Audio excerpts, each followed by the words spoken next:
think our quarterbacks were combined 7 touchdowns to 19 interceptions last year. Yeah. Is that what that? Oh, you know what? Hold on a second. They threw 5 picks in the Michigan State game.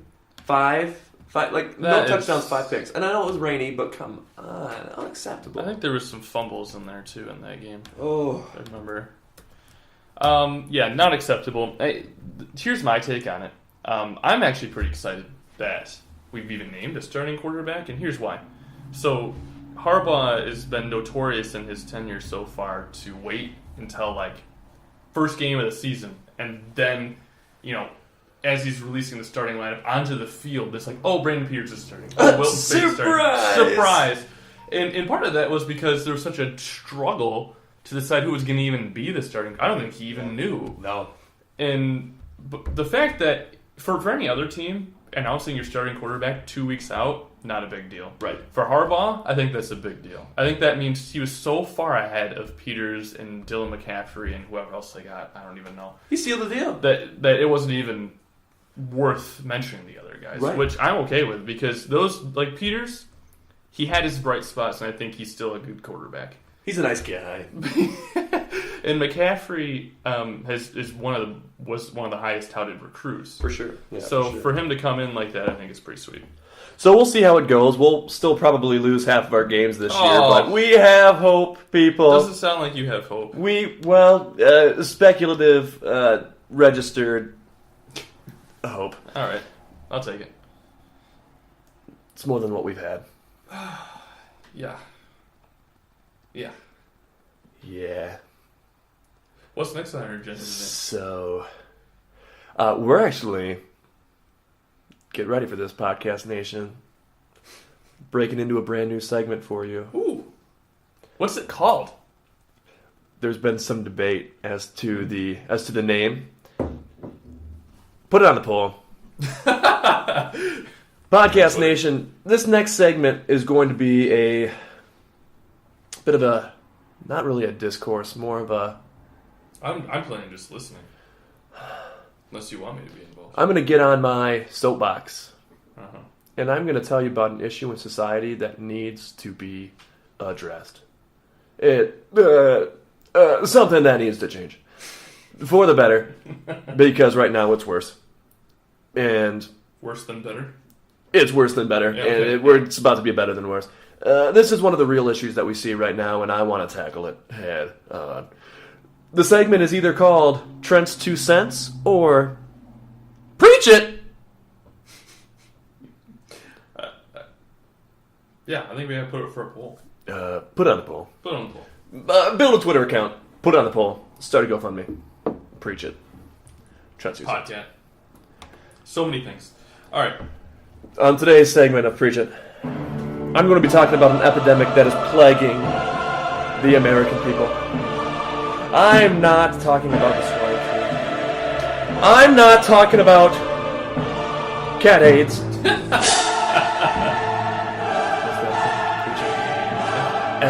Feline virus with an I. I'm talking about cold shouldering your retail associates. Podcast Nation, I work at Talsma Furniture and Byron Center. And as is customary in any type of retail setting, my job as a design and sales consultant is to approach you, to welcome you to our store, and to offer you assistance. This all seems very routine.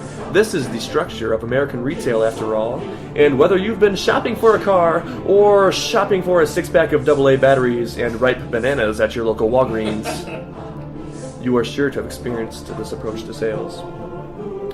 But how do you insert your name here?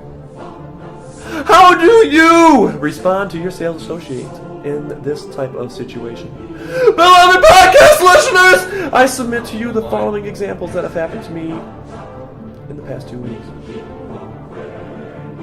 This past Wednesday, around 2 o'clock on a dark and humid afternoon, a guest came into the store. But Podcast Nation, do not be deceived! He was no ordinary guest.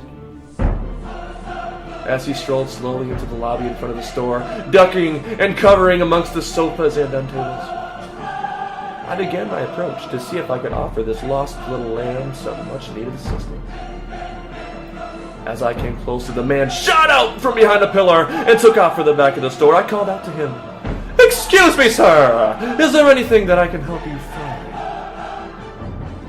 He looked back at me with wide eyes full of fear, as though I was some sort of sick individual. I repeated myself in case he did not hear me. "Hi there. Can I help you?"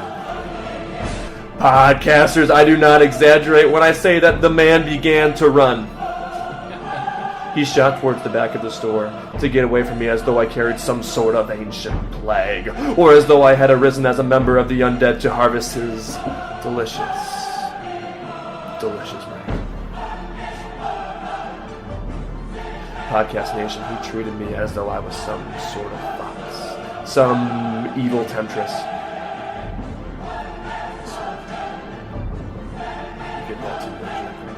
This man, okay, put a pause in the show. This man, he walked into the store. I greeted him. He looked over at me like he heard something, but then kept walking. So I greeted him again.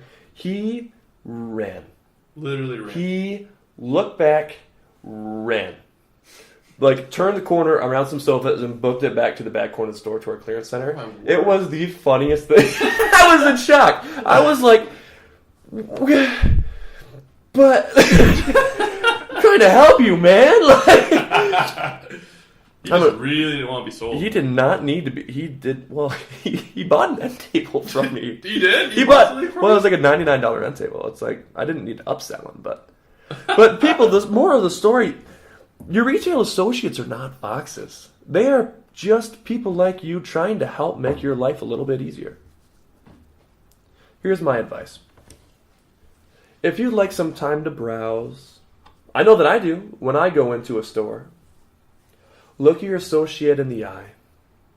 Smile. And request some time alone to take a look through the store at your leisure. Acknowledge them. Treat them as though they are human, and maybe, just maybe, they will treat you with the same courtesy. Preach it! Preach it! That's great. All right, that's the official name of the segment. I think Twitter poll has decided. Yeah, getting the results in right now from our non-existent Twitter account. I didn't mean for it to get so intense, so preachy, but it just in the moment, it just took over. Yeah, that's what you're supposed to do. I guess that's. So when Kendra and I come in to get furniture for our basement, I'm gonna look in you in the eyes. I'm gonna treat you like a human. I'm gonna say, I do not want to buy from you. I am here to browse. Excuse me, sir. And Kendra's just going to take off for the back of the store. Kendra's going to take off. Full sprint, man. Yeah, that's funny. That is Kendra's. That's Kendra's more like a just divert and keep walking kind of avoid confrontation. Yeah. Go. Yeah. I understand that, but I totally don't get that. You understand it. People okay. When they walk in, they hate salespeople. I don't. It's my job to prove to them, not to sell them furniture. It's my job to prove to them that I'm a likable guy.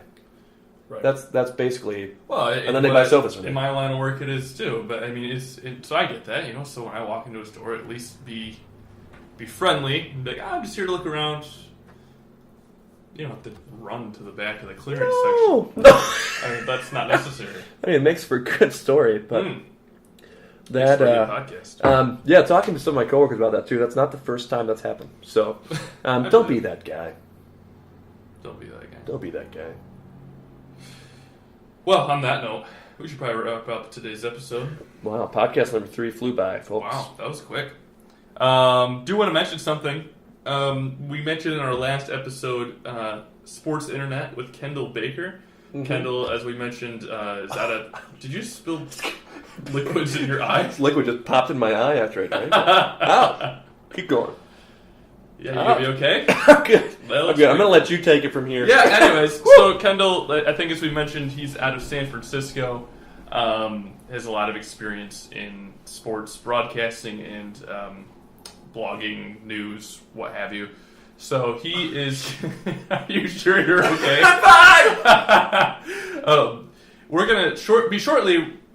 I can't Now you got me all messed up. Sorry. Shortly here, he will be joining us to be our sports contributor. But first, what needs to happen is we need to help him get some subscribers to his sports internet newsletter. And let me tell you, I get it every morning. It's a great newsletter. It's funny. He separates it into different topics. So NFL, NBA. He'll throw some obscure sports in there just as kind of a funny, interesting tidbit. So, like, if you're not an NHL fan, you can scroll right past the NHL stuff. If you don't really watch baseball and you don't care about it and you want to get right to college football because it's that time of year, you can scroll right through that stuff, get right to the college football goodness.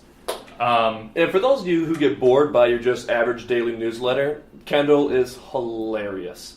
He had an article up today about relationships between quarterbacks and their coaches, and it was one of the funniest articles I've read in a while. So he uses humor to get his point across, and it's a well worth the read. 5-minute read every morning. It's phenomenal. So if you guys could help us out, we'd like to get him 10 new subscribers. That's not that high of a number. We have almost 200 followers on Instagram alone. So 10 referrals, please. Let's help out Kendall and get his email off the ground. I think that's it for the day. We're done. A train is going by Al's house right now, so that's probably getting in the back of the recording. That's our sign. Have a great day, or night, or afternoon, wherever you may be. However you may be. Whatever you're wearing. Peace out, Podcast Nation. Goodbye.